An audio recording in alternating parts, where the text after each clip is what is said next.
now kind of in this current season that we're in, we have our Eagles Autism Challenge, which is like our signature fundraising event. It's a run, walk, bike event. The bike kind of mirrors the Eagles parade route, and then the run is a 5K, and then there's also a sensory walk that's kind of more geared towards people on the spectrum.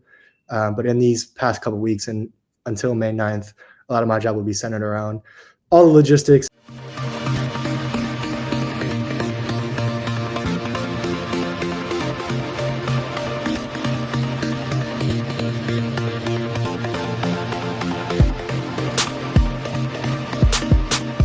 A two-part episode a week of Couzins Conversations. On this episode, we're talking about the business side of sports with John Murray, and this is a big title, so I had to write this one down. The Operations and Development Associate for the Eagles Autism Foundation. John, how are we doing today? Doing pretty well. Thank you for having me on. I'm excited to be here. So how does one become the Operations and Development Associate for the Eagles Autism Foundation? Great question. Simple answer is apply through LinkedIn, but more complicated answer is I sort of always knew that I wanted to work in sports and on the business side of sports. Unfortunately, I don't have the capacity to be on the athletic side of sports and the athlete, but I knew that I would have to pick a little bit of a lane in the business side of sports, whether that be something like marketing, finance, whatever. And after thinking it over in my early part of college, I kind of decided that I wanted to work at the intersection of sports and philanthropy. So throughout college, I had a couple of different like 4-credit internships and jobs with different organizations like the Special Olympics of Florida, another nonprofit called Up to Us Sports. And then I also gained some experience in the sports world with both the Miami Heat and the University of Miami athletic department, working in their comms department under their SID. And then when graduation time came around, I was sort of familiar with the fact that a lot of NFL teams have a seasonal associate program, which is sort of designed for freshly graduated undergrads to gain a seasonal year of experience. They can vary from team to team, but usually between 9 to about 11 months. And so I did the whole thing, applied to a bunch of different teams.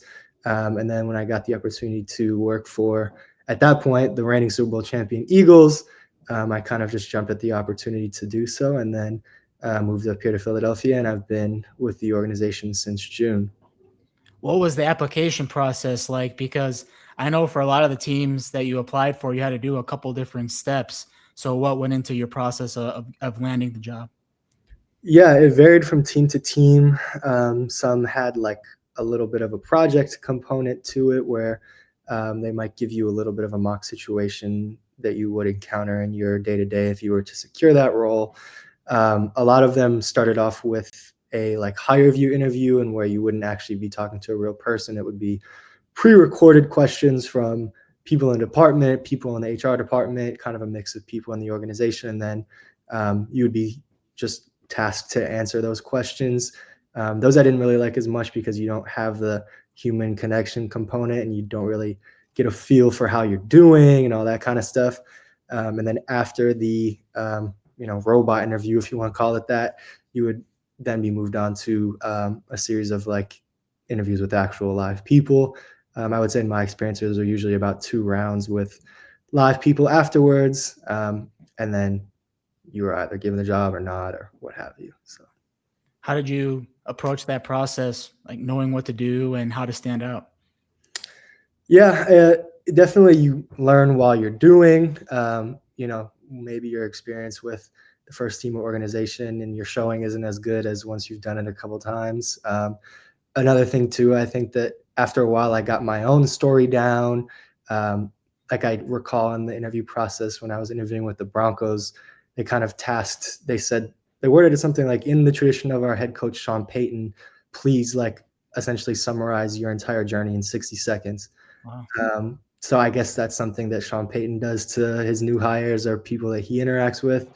But I think that was a great way that forced me to get my kind of journey and story down into a compact, because 60 seconds is not a long time at all. So forced me to like kind of have a little elevator pitch about me and my journey in that short time frame. And then I kind of recycled that thing as sort of an opening sequence for a lot of my subsequent interviews after that. So that was just a great nugget of something that I kind of picked up on throughout the process that helped me afterwards. What's the day-to-day role that you do? So, like you said before, with my title, there's kind of two buckets that I fall under, operations and development. So, on the develop side, the Eagles Autism Foundation is a nonprofit. So, with that, obviously, we are constantly looking for donors to help us sustain our existence, and also like corporate partners to also help us sustain our existence. So with the development side, there's some donor stewardship, some donor prospecting, seeing people that might be good fits to get involved with the foundation, whether that be through their history of fandom with the Eagles, or maybe a connection to somebody in their life who's on the spectrum. And then once we establish those base of donors, kind of stewarding them for donations, but also how we can deliver them with experiences that might make them feel more connected to the team or organization. And then on the operations side, obviously that word is kind of just a huge umbrella term. Obviously, being a lower person on the totem pole, some of that involves just processing checks or helping with thank you letters and kind of just grunt work. But it also may look like helping distribute like digitally all of the tickets for game days, or we also have auctions that we run concurrently with Eagles home games. So we'll auction off autographed merchandise and experiences for those games. So like it could be something like running out of the tunnel before the players, or holding the flag during the national anthem. So being that point of contact person for those people, sending them their tickets, following up with them once the auctions close, and things like that. And now kind of in this current season that we're in, we have our Eagles Autism Challenge, which is like our signature fundraising event. It's a run, walk, bike event. The bike kind of mirrors the Eagles parade route, and then the run is a 5K, and then there's also a sensory walk that's kind of more geared towards people on the spectrum. But in these past couple of weeks and until May 9th, a lot of my job will be centered around all the logistics and making sure that everything for that event goes as smoothly as possible, coordinating with vendors, working with the city on notifying people that some streets are going to be closed for it, all those kind of things. What's different between your job in season and off season? In season, there's more of a rhythm to it. You're obviously not in my specific department. We're not super connected to the team, but there's a rhythm to, okay, this is our fourth home game. At this point, we kind of know what our day is like during a home game. Obviously, it might be a little bit different depending on who we're playing in the crowds, but like I said, with those auctions, it becomes a rhythmic thing where it's like, okay, it's going to close every Friday at 5 p.m. and at Friday at 5 p.m. I have to distribute all these tickets and do all these things. So I think while there's never like too much of a set routine, I think there is a little bit more of a cadence, I guess you would say, to being in the season.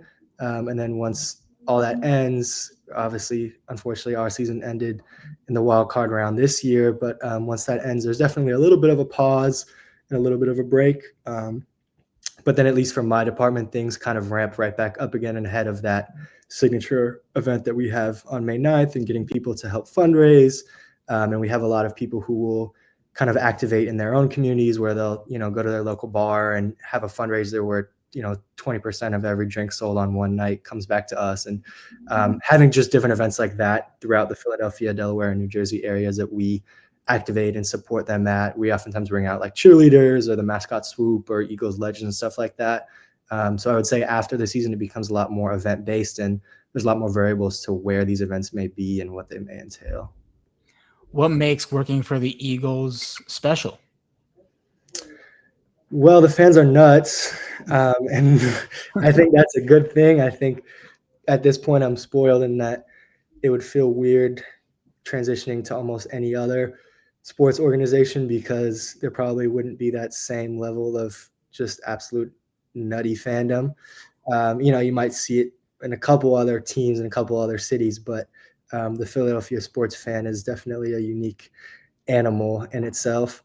I think something else that people might not think about is that because of the proximity of the stadium and the training facility to the city of Philadelphia itself, the Eagles really feel like a representation of the city and the pulse of the city. Whereas maybe something like Chicago, the practice facility is way out in the suburbs. There's a little bit less of a connection, but here in Philly, the facility and stadium are right across the street from each other, but also they're right in South Philly, right kind of in the mix of everything. So I think that's another unique factor. And just the fact that it is such a big brand and a storied brand with a lot of big name players, maybe not as much Super Bowl championship success until more recent years, but there's legends going back to 1933 when the team was established, and they're kind of one of the more premier franchises in the NFL. I think if the NFL were to have an original six like the NHL, the Eagles would probably be in that number. So just how iconic they are and how well loved they are here. But there's kind of a slogan that people say of birds everywhere, that there are really Eagles everywhere throughout the nation and really throughout the world. Being in the facility, like you do, what's that like? Just kind of being immersed with everybody, the business side, the player side, the coach side, everything like that. It's definitely a unique workplace. It's not something that a lot of other people get. There are some great perks to it, but on the same side, that can be a bit of a high pressure environment, or like, for example, after a bad loss, you feel like you have to tread a little bit lightly, or keep your eyes down and try to kind of remain invisible, especially as somebody in like a non-revenue generating department, and somebody who's relatively low on the totem pole. But it is really cool. We get very spoiled as employees with gear and access to the cafeteria. We get breakfast and lunch there every day that we're in office, and also the ability to utilize the gym and training facilities that the players use, so long as it's after hours when they don't have their scheduled workouts. So it is really, really cool and really nice. And I think there's a little bit of a lax atmosphere in terms of like dress and culture. Like, this is what I wore to work today, and it's obviously Eagles branded, but it is a hoodie. A lot of corporate jobs, you really would not get away with wearing a hoodie to work. So there is a little bit of a nice chill environment with that, because I think we all realize that ultimately we work in leisure and spectator sports. We're not consultants or accountants or something like that, where we feel like we need to be dressed to the nines all day. So for that reason, it is nice to take a deep breath and not have to wear button downs all the time. Any cool interactions with any players or coaches? Yeah, I mean, they sort of tell us, obviously we don't want to fan out, and ultimately when they're in that building, they're at work too. One funny thing that comes to mind with talking about food is that I was in line behind one of our great offensive linemen, Jordan Mailata, who is a massive human being. We were in line to get some overnight oats for breakfast a couple months back. And obviously, football players are huge, but until you see them literally right in front of you, it's like, whoa. But he, was putting his toppings on his oatmeal, got some berries, whatever. And then he went to grab the little like honey bear to drizzle honey on top of his oatmeal. And he literally just completely palmed the honey bear, that it got lost in his hand. Like, you couldn't see it at all.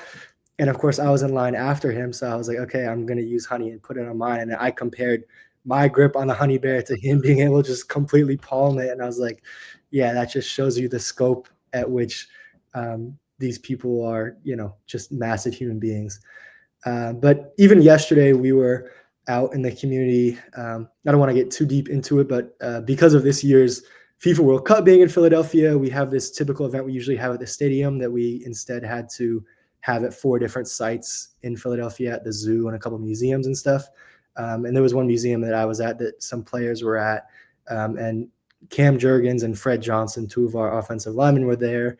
And it was interesting to talk to Fred a little bit and hear about how he has a brother who's on the autism spectrum, and how post-playing career, he'd like to eventually open up some kind of care center for individuals with special needs and on the spectrum and stuff like that. So it does make you definitely appreciate the humanity of these players, and the fact that, they have to eat just like anybody else. They have to work out, and they have problems and phone calls they have to take and all that, things like that, just like you and I. So it is cool.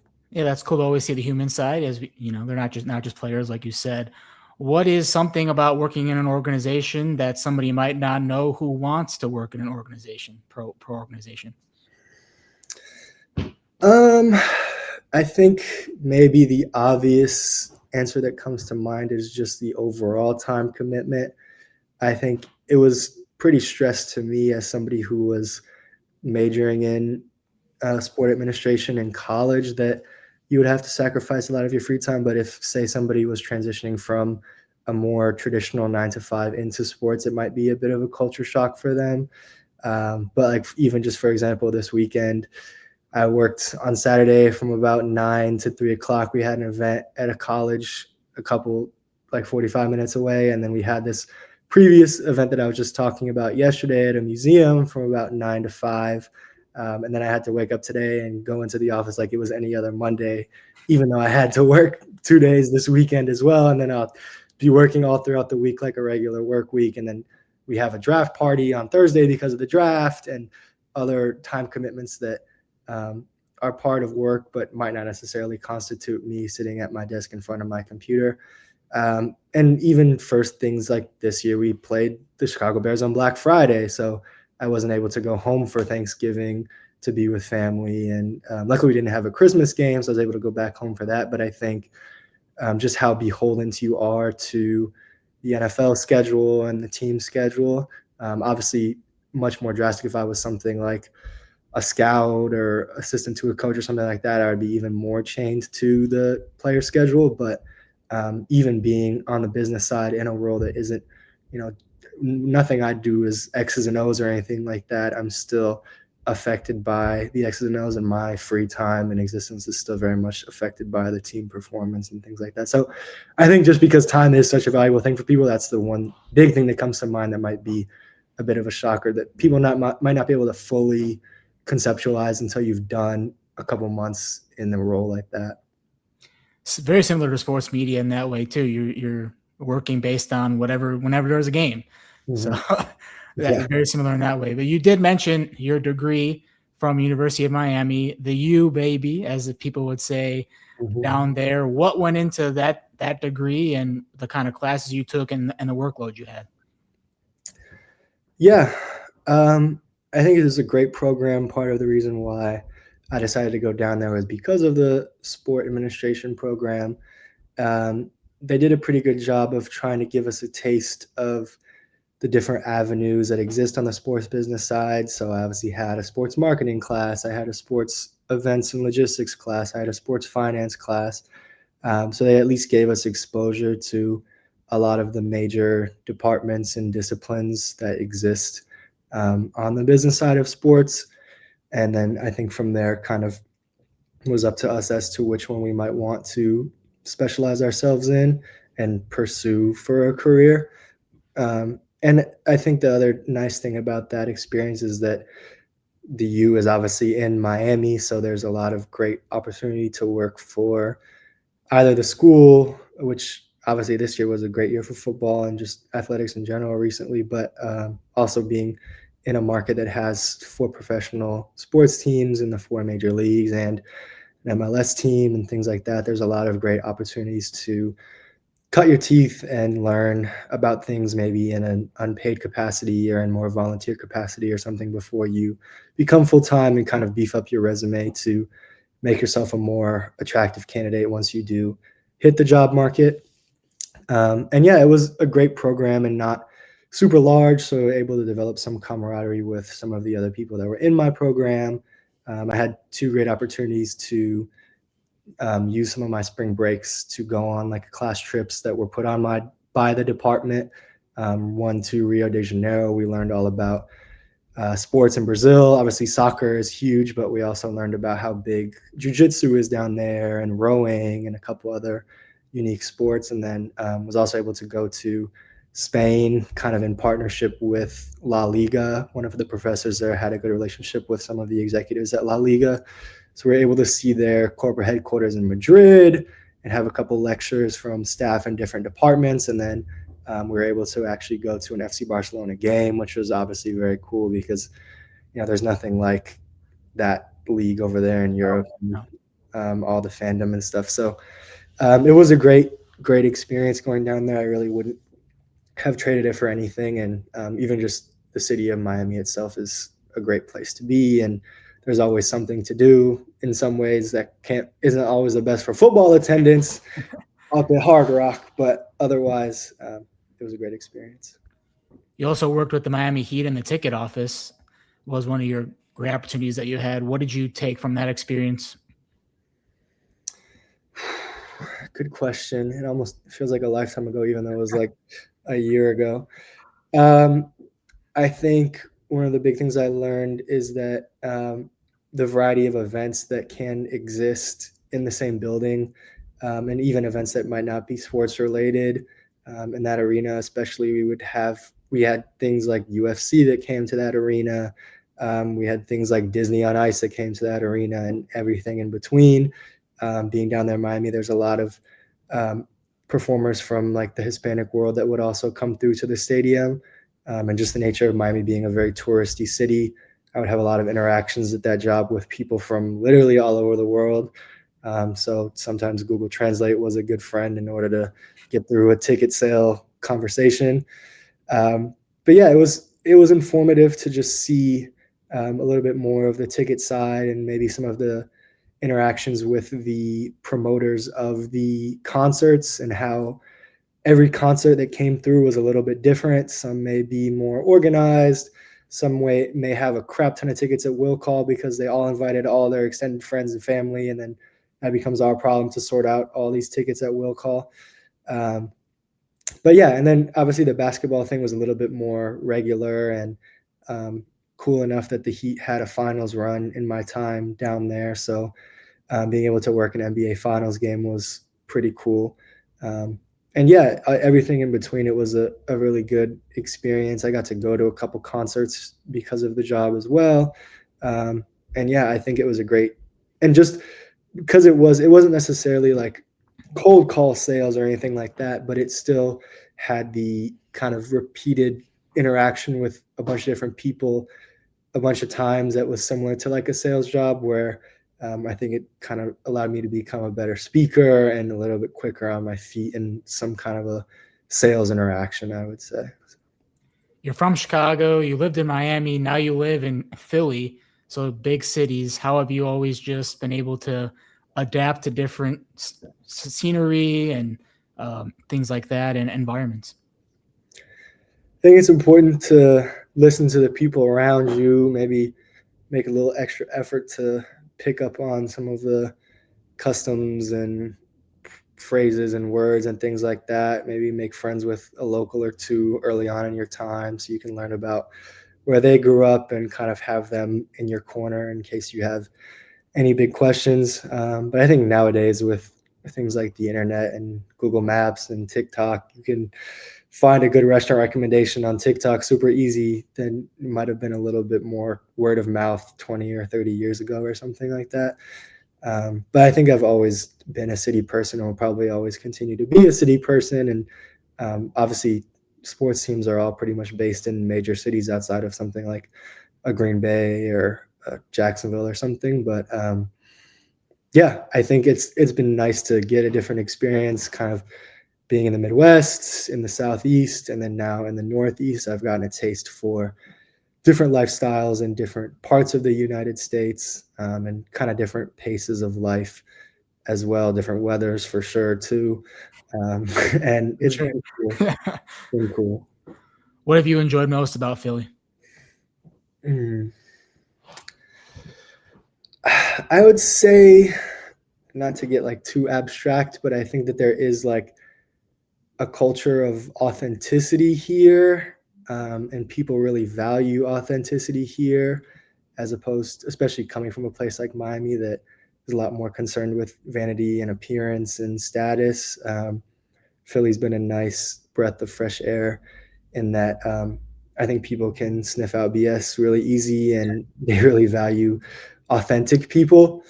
But the food scene out here is really good. I've gained like 7 pounds since working at the Eagles, but I think part of that is just because I get breakfast and lunch every single day, and they got a lot of, if the offensive linemen are eating it, then it's good enough for me, obviously. But even just in the construction of the city, I really like how walkable it is. It's super easy to get around here, and especially as East Coast cities go, it's a lot more affordable than like a New York or a DC, but it's still very close to them, and then I could pop up to New York on the train. It's only like 90 minutes for the weekend or something if I want to, if there's something going on up there, but I don't necessarily have to live there full time. So there's just a lot of great factors. Like I spoke about before, the sports fans and sports culture here is really great. I really think there is nothing like a Philadelphia sports fan. And yeah, I think all in all, it has been a great fit for me. Yeah, it's crazy. Like in the Northeast, you realize how close all these big cities are. That was like the big realization, like when I lived in New York City and all that. And it was just crazy realization. Yeah, it's nice though. I mean, it's something that my like Midwestern brain took a second to comprehend too. Like obviously Milwaukee's kind of close to Chicago, but like it's not the same as the size of a Philly to DC to New York all being in the same like 4-hour stretch. It's pretty cool. What advice would you have to somebody who wants to be in your position or work on the business side of sports? Good question. I knew you were going to ask something like this, so maybe I should have prepared a better answer. I would say cutting your teeth when you're still in college is very important. I think especially, maybe not as much if you want to work on the business side, especially if you want to be like on the football side. I think it's almost a non-negotiable to work for your athletic department and at least gain experience there while you're still in school, because it's such a natural connection for you to, at least even in a volunteer capacity, help out your athletic department. I think you do have to be willing to pretty much move anywhere, especially when you are at this early stage. There's only a finite number of teams and a finite number of opportunities. So be ready to jump at any opportunity that you may get with a professional team, even if it isn't the hometown team that you grew up for, that you might have always dreamed working for.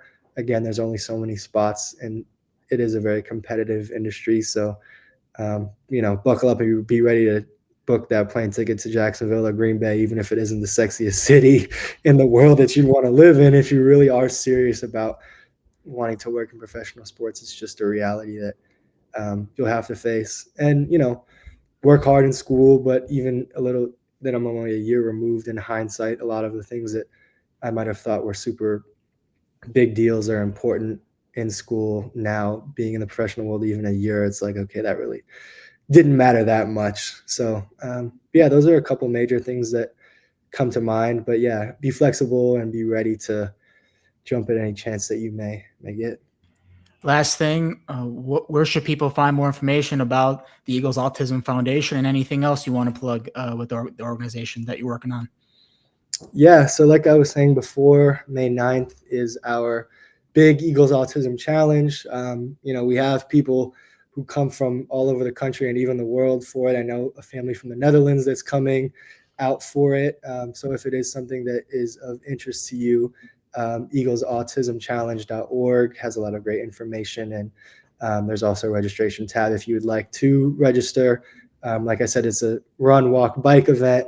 A lot of the players and coaches and people at the organization all come out for it. It's a great way to kind of get connected with the Eagles organization. And then if, again, on eaglesautismfoundation.org, there's a lot of great information on the different things that we do, the programs that we have, the different community initiatives and grants that we funded over the past couple of years. And I know that our impact report for the past year is going to be coming out soon, and that will be digitized as well. So obviously, if you're in the Philadelphia area, it's a little bit more of a slam dunk to get connected to. But even if you're not, there's merchandise for sale and great content on social media. I know at Eagles Autism, if you'd like to follow that and learn a little bit more about our day-to-day, that's great. I know who runs our Instagram, and she's great. So give them a follow. Yeah, make sure you give a follow, go to the website, check out these events that John's talked about. And if you like this conversation as well, make sure you hit that subscribe button. Weekly episodes here on the channel every week. John, appreciate you giving some insight for people who want to work in the business side of sports. Yeah, thank you for having me on. And of course, I got to say, go Birds. There we go. Fly, Eagles, fly.